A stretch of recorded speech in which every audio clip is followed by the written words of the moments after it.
Bom, meu nome é Márcio, eu sou da Embrastec. A Embrastec é uma empresa nacional, fabricante de DPS, e eu vou falar um pouco sobre proteção contra descargas atmosféricas, como se proteger, né? Então nós vamos falar um pouco aí da necessidade de proteção contra descargas atmosféricas no Brasil. A Embrastec é uma empresa que a gente fundou em 91, mas foram 2 anos de desenvolvimento de produtos e passamos a industrializar, ou seja, a primeira nota fiscal foi em 93, por isso nós estamos comemorando 30 anos, agora em 2023. Nós temos na nossa planta um laboratório onde a gente consegue fazer ensaios de DPS, que a gente consegue gerar surtos de até 100 mil amperes. É um laboratório bem interessante, vocês estão convidados a irem a Ribeirão Preto. Como não dá para todos irem, né? A gente trouxe o que a gente chama de mini lab. É um mini laboratório que está aqui no nosso stand, onde a gente simula ali, em escala menor, mas um surto e o DPS em funcionamento. É bem interessante, depois vocês podem dar um pulo lá. Será que é importante se proteger contra raios, principalmente no Brasil? Vamos dar uma olhada. Esse mapa representa as descargas atmosféricas que ocorreram em 2021. Se vocês olharem, o Brasil, quanto mais laranja, mais avermelhado, mais incidências de raios. Se vocês olharem para o mapa, o Brasil, por ser um país, né, com uma extensão territorial muito grande, o Brasil é o país campeão em descargas atmosféricas. O Brasil é o maior país tropical do mundo. Então a incidência de descargas atmosféricas é muito grande. Se vocês compararem com a Alemanha, que está logo ali acima da França, ela é bem verdinha, né, quase azul, ou seja, pouquíssimas incidências de descargas atmosféricas. Nós vamos fazer uma comparação daqui a pouco disso. No Brasil acontecem 78 milhões de raios por ano. E com as mudanças climáticas, né, que nós aqui estamos ajudando a diminuir, né, com a transição energética, que eu acho que é esse o nosso objetivo, mas com as mudanças climáticas, nós vamos, segundo dados do INPE, atingir 100 milhões de raios por ano até o final da década. Então, se a gente já tem um índice tão alto, né, o Brasil é o país campeão em descargas atmosféricas, imagina daqui 4 anos. E lembra que eu falei da Alemanha, que é verdinho lá, né, quase azulzinho? Na Alemanha, dados de 2014, 42% dos danos causados em sistemas fotovoltaicos eram por descargas atmosféricas. 42%. Depois 20% de defeitos em estruturas, 0,5% de vandalismo, lá também tem vandalismo, né? 0,5%, mas tem. Pô, caí aqui. 42% de descargas atmosféricas, né, de danos por descargas atmosféricas na Alemanha.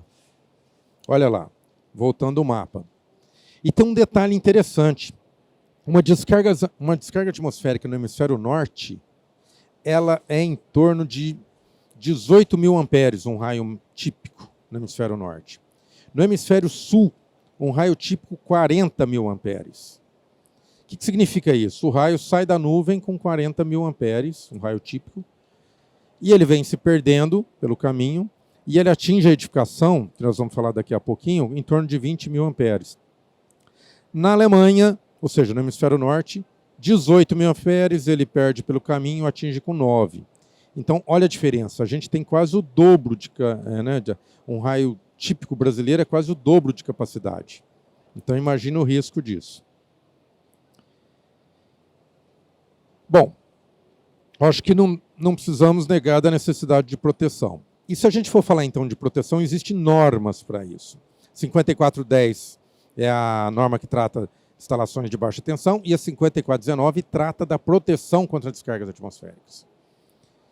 E essa norma teve a última revisão agora em 2015, ela já está em revisão novamente, mas ela saiu de 40 páginas, da revisão anterior, para 400 páginas agora. Ela foi dividida em capítulos. O capítulo 1 são princípios gerais, o capítulo 2, gerenciamento de risco, o capítulo 3 é praticamente a proteção da estrutura, que é o SPDA, que é Sistema de Proteção contra Descargas Atmosféricas, ou seja, o para-raios. E a parte que nos interessa aqui, que é o capítulo 4, que é a proteção dos sistemas eletrônicos, né, da parte interna da estrutura, que são as medidas de proteção contra surtos. Ou seja, é aqui que encaixa o DPS. Mas não só o DPS, nós temos roteamento dos cabos, nós temos equipotencialização, que é, ou seja, a interligação dos meus aterramentos, e o DPS, que é o que nos interessa aqui. Para quem não sabe, o SPDA, que é o para-raios, ele é composto do captor, das descidas e do aterramento. Ou seja, a descarga atinge o captor, ela é desviada para o aterramento através da descida, e o aterramento faz a tarefa de escoar essa descarga, né? Bom, e qual seria o parâmetro para a gente especificar um DPS corretamente? O DPS é relativamente novo na norma, né? Apesar de estar lá desde 2004, na 5410, mas as pessoas têm muitas dúvidas. A gente escuta muito isso, como especificar um DPS corretamente. Eu coloquei 4 parâmetros, que é o que eu entendo como os mais importantes. O primeiro é a classe desse DPS, classe ou tipo, de acordo com a norma. O segundo parâmetro é a capacidade de exposição a surtos desse DPS, ou seja, quanto ele pode ser exposto a um surto. O terceiro é a tensão de corte. O que é a tensão de corte? A partir de quando esse DPS começa a atuar.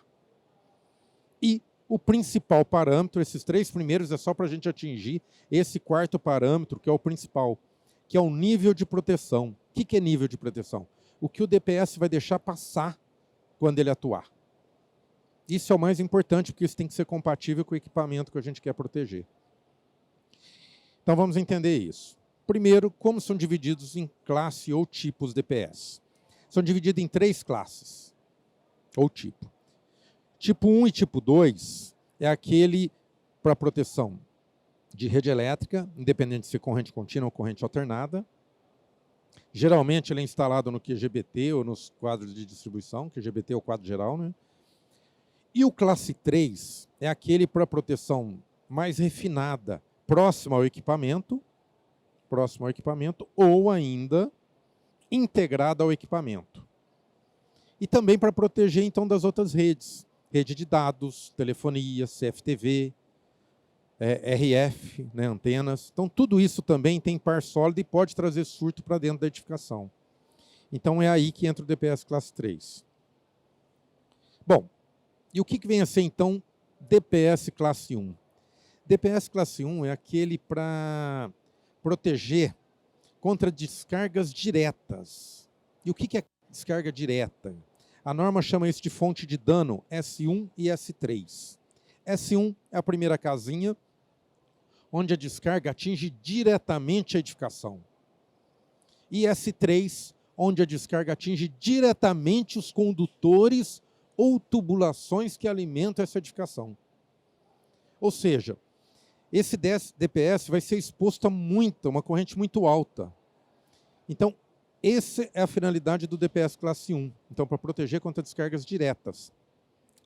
E a norma nos dá um mínimo para ele ser considerado DPS classe 1. É 12,5 de corrente de impulso. Aqui tem um detalhe interessante. Por exemplo, a gente fabrica DPS, né, começou a desenvolver desde 91. Na época não tinha essa nomenclatura de corrente de impulso. E as pessoas confundem muito. Então eu trouxe aqui a forma de onda, né? Isso é o quê? É uma onda normatizada que a gente faz ensaios de DPS. Então, se você vê essa onda verdinha, representada pela linha verde, é a onda da corrente de impulso. O que significa isso? A corrente do surto, ela atinge 100% lá em 10 microsegundos. E atinge 50% desse surto em 350 microsegundos. Ou seja, ela dura como se fosse para uma exposição a surto uma eternidade, 350 microsegundos. Então, isso é a corrente de impulso. E eu deixei a vermelhinha, que representa a corrente 8x20, que é a que o mercado trabalhava. Por isso que eu deixei ali. Ela atinge 100% em 8 microsegundos e 50% em 20 microsegundos. Então, o mesmo DPS, se eu aplicar a onda 8x20, ele suporta 60 kA. Se eu aplicar para esse DPS a onda da corrente de impulso, que é 10/350, ele vai suportar 12,5 kA. Por isso que, então, no mercado, muitas vezes a gente vê o DPS classe 1 é no mínimo 12,5/60. 12,5 que é o que a norma pede e 60 que é o que o mercado estava acostumado. Então, para ficar mais claro, para a gente não comprar errado. Bom, e o DPS classe 2? O DPS classe 2 ele vai proteger contra as descargas indiretas.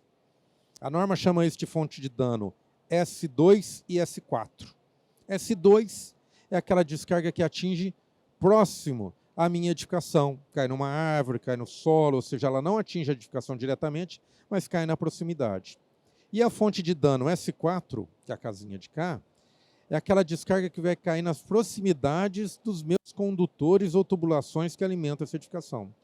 Ou seja, se essa descarga atinge as proximidades, ela é apenas induzida, né, para dentro da minha edificação.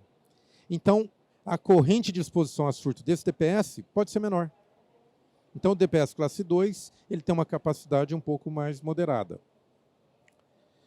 Porém, o DPS classe 2 ele tem uma outra utilização muito importante, que é proteção contra os surtos por origem em manobras da concessionária, que são aqueles chaveamentos que tem na rede, teve interrupção de energia no retorno, tudo isso gera surtos. Um carro bateu num poste, ou seja, são vários, nesse momento mesmo, tem motores ligando, desligando, isso tudo está gerando surtos.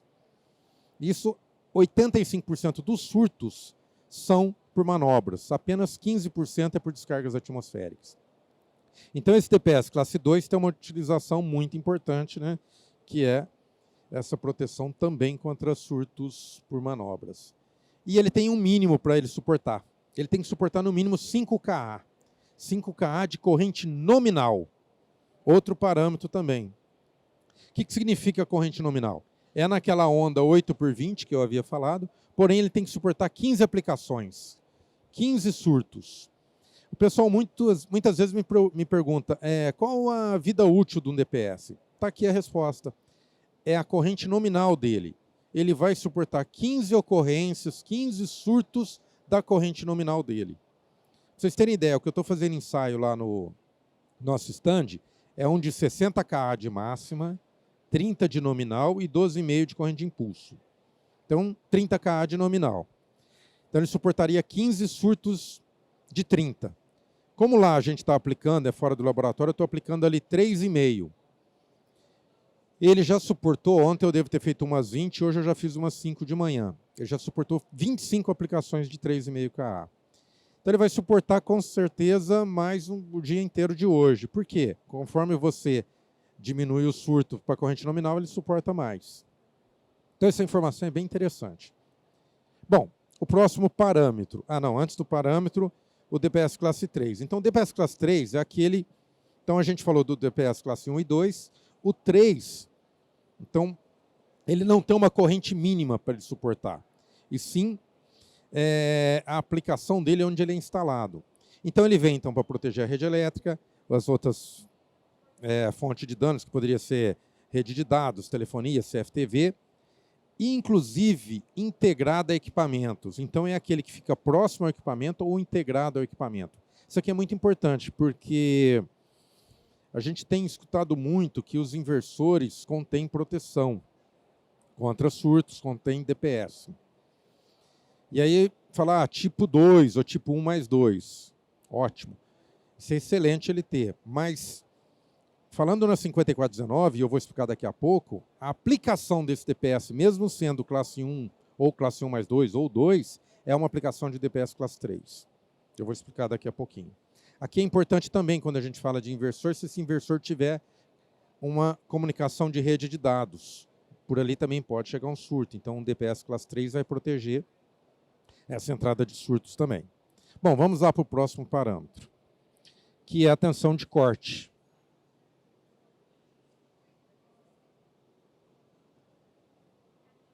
A tensão de corte é a partir de quando o DPS vai começar a atuar. Então, por exemplo... Numa rede de 220 volts, ele tem que ser no mínimo 10% acima disso. Então, 220 mais 10%, 242, o DPS tem que atuar a partir de 242. O mercado padronizou 275. Se fosse 127 volts, mais 10%, 140, no mínimo 140. O mercado também padronizou 175. Posso usar tensões maiores que isso? Pode. Aqui nos diz o mínimo, tem que ser no mínimo 10% acima da tensão nominal. Tensão nominal é a tensão de serviço, né? Para fotovoltaico, por exemplo, 1000 volts. Para corrente contínua, a gente coloca o máximo que esse inversor consegue gerar. Mas mesmo assim a gente coloca uma segurança, normalmente a gente utiliza o de 1040. Bom, tudo isso para a gente chegar nesse parâmetro que é o mais importante, que é o nível de proteção. Como que o DPS atua? Veio um surto acima da tensão de corte dele. Vamos dar o exemplo do 1000 volts lá do fotovoltaico. Então ele corta em 1040. Então veio um surto, apenas para exemplo, com, sei lá, 50.000 volts. 50.000 volts é acima de 1040. Ele vai perceber esse surto e vai desviar para o aterramento. Enquanto ele faz isso, esse tempo de resposta dele é 25 nanosegundos. Mesmo assim, passa alguma coisa. Quanto que é essa alguma coisa? Essa alguma coisa, a norma nos dá um máximo que pode ser. Se for um DPS aplicado numa rede trifásica 220, essa alguma coisa, ou seja, o que o DPS deixa passar, tem que ser compatível com a tabela 2 aqui, com a categoria 2 dessa tabela 31. 1.500 volts. Então o DPS tem que perceber um surto, desviar para o aterramento e deixar passar no máximo 1.500 volts. Se for solar, ele vai deixar passar no máximo 6 kV, que é a suportabilidade de impulso do inversor. Por isso que o inversor tem DPS integrado, porque ele tem que suportar esses 6.000 kV. É por norma dele. Então ele está atendendo uma norma técnica de construção do inversor. Do mesmo jeito que qualquer equipamento eletrônico, esse televisor, computadores, tem que suportar 1.500 volts também em pico. É a suportabilidade de impulso do equipamento, por norma. Para vocês entenderem isso melhor, aqui eu trouxe um exemplo bem mais claro. Veio o surto 1, o DPS está aqui, ele vai desviar esse para o aterramento, e o P dele, né, a tensão residual, ou seja, o que ele vai deixar passar, segue, ali eu chamei de surto 2, ou seja, a continuidade, é o que sobrou desse surto. O que sobrou desse surto tem que ser menor ou igual ao W. O que é o W? A suportabilidade de impulso desse equipamento. Então, se for um inversor, 6 kV, ou seja, o DPS tem que deixar passar no máximo 6 kV. Se for esse televisor, o DPS tem que atuar e deixar passar no máximo 1.500 volts. Essa é a coordenação que tem que ser feita entre o DPS e o equipamento. É aqui que muitas vezes as pessoas pecam e não fazem essa coordenação. Então imagina um exemplo no DPS aqui, se a gente tivesse utilizado um DPS de 385, que a tensão residual dele é 2.200 volts. Então imagina que veio o surto, ele desviou para o aterramento, ele deixou passar 2.200 volts. 2.200 é maior que 1.500, que é o que esse televisor suporta. O que vai acontecer? O televisor vai queimar. Então essa coordenação é muito importante. E por isso que os equipamentos têm que ter proteção interna. Todos têm, para suportar esse mínimo estipulado por norma. A norma também traz um negócio interessante, que são as zonas de proteção. O que significa isso? Ela vai fazendo uma blindagem para a gente ter a proteção dos equipamentos, que é o que nos interessa. Então imagina ali, essa parte cinza é o que a gente chama de zona 0A, ou seja, não teve proteção nenhuma.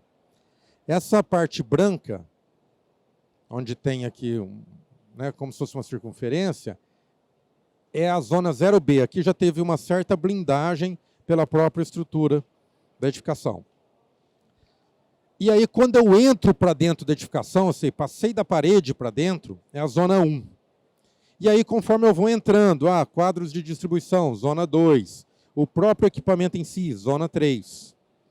E onde que vão os DPS? Ali até eu coloquei um módulo que está na zona 0B, ou seja, não vai atingir uma descarga direta nele, mas ele está numa zona externa, zona 0B. Onde que vai o DPS classe 1? DPS classe 1 vai na transição da zona 0B para a zona 1, ou seja, onde sai da parte externa para a parte interna. Então, lá na parte dos módulos, um DPS classe 1, aqui também na parte da entrada do AC, DPS classe 1. Aí eu tenho, então seria no QGBT, vamos dizer assim, na parte de AC. Aí eu tenho os quadros de distribuição. Quadro de distribuição está aqui na transição da zona 1 para a zona 2, DPS classe 2. E aí o equipamento em si, transição da zona 2 para a zona 3, DPS classe 3. Então, esse DPS que eu tenho dentro do inversor, ele pode ter capacidade de exposição a surto de DPS classe 1, mas a norma me diz que ele está atuando como um DPS classe 3. Então, é muito importante a gente prestar atenção, eu diria que é no mínimo um equívoco, a gente acreditar que essa proteção interna de um inversor é suficiente para proteger quando a gente fala em descargas atmosféricas. Ela é uma norma do equipamento, ela protege o equipamento para ele ter a suportabilidade de impulso exigida por norma. Mas a gente não instala só o inversor, então a gente instala um sistema. E o sistema, tem que estar de acordo com a norma maior, que é a de 5419, que é de proteção contra descargas atmosféricas. Isso é um assunto assim, que a gente ficaria o dia inteiro falando, o tempo não nos dá essa possibilidade, mas depois, se vocês quiserem ir lá no estande para a gente trocar uma ideia, eu estou lá à disposição. Bom, resumindo, o DPS classe 1, normalmente, ele vai no QGBT, seja no quadro geral. Se eu tiver quadros de distribuição com mais de 10 metros, eu coloco o DPS classe 2 e lá próximo ao equipamento, o DPS classe 3, faço a blindagem perfeita para esses equipamentos não queimarem. A mesma coisa no solar, eu coloco, tenho o meu inversor, protejo a comunicação dele com a concessionária, protejo a comunicação dele com os módulos. Se tiver mais de 10 metros, o ideal é proteger dos dois lados. É lógico que o módulo tem risco da descarga atingir ele diretamente. Então, aqui vamos dizer assim, você poderia abrir mão desse DPS de cá, porque o módulo vai ser atingido de todo jeito. A vantagem de se instalar desse DPS é que isso não contamina o resto do circuito do sistema. E atende à norma.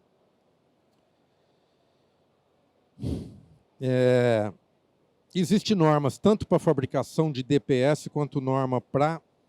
Opa, apertei de novo. Quanto para instalação, né? A norma para fabricação de DPS ela é bem específica, principalmente para DPS de corrente contínua.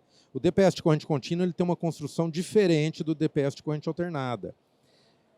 Por ser corrente contínua, a desconexão é complexa, então ele tem uma construção que assegura que no final de vida útil dele, ele saia do circuito sem risco de arco. Então, jamais utilizar DPS de AC em corrente contínua.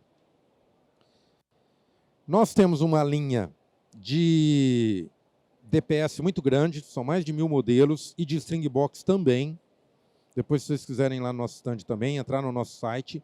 Nós temos, além das linhas comuns que nós temos em estoque, nós também podemos fazer customizada. Então, nossa equipe de suporte técnico e engenharia está lá à disposição para atender vocês, para tirar dúvidas. Está à disposição. Nós temos uma linha bem completa. E é isso. Muito obrigado.